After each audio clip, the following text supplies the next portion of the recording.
hapa kuongea kama kiongozi wa wamama kwa sababu ya matamshi ambayo tumeyasikia ambayo hayakutufurahisha.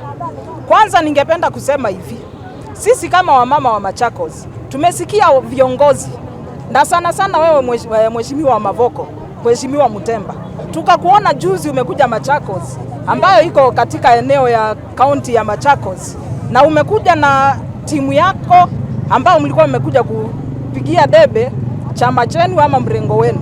Sasa sisi tumegadhabishwa sana na matamshi yako, na tunajiuliza kweli wewe ni kiongozi unayefaa? Kwa sababu ukisimama na kutusi gavana wetu, gavana ambaye tulimchagua, gavana ambaye tunamheshimu, ni wazi kwamba umetusi wana wa Machakos wote wale walimpigia Machakos.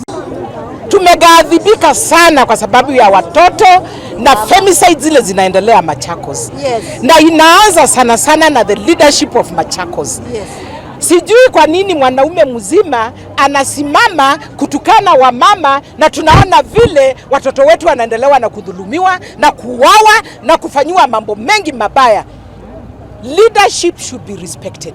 Institution of leadership should be respected. Hata kama ni mwanamke, hata kama ni mtoto wako kwa hicho kiti, arespectiwe.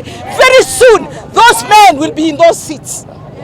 Na kama auheshimu uongozi kwa sababu ni ya wamama, hata wewe, sisi wanawake wa Machakos tumesema, if you don't respect our women, we are not going to vote you. Hata kama wewe ni nani.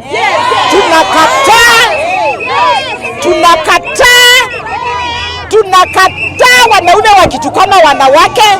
Tunakataa gender violence against women, even some men. Tumekataa kwa sababu sisi tunataka amani. Sasa tunampatia onyo Mheshimiwa Maanzo, kwa kuwa tumemsikia pia kama kiongozi anatukana msichana wetu anaitwa Anita. Tunakupa onyo saa hii kama wamama wote, wasichana wetu Maanzo, acha kutusi wamama.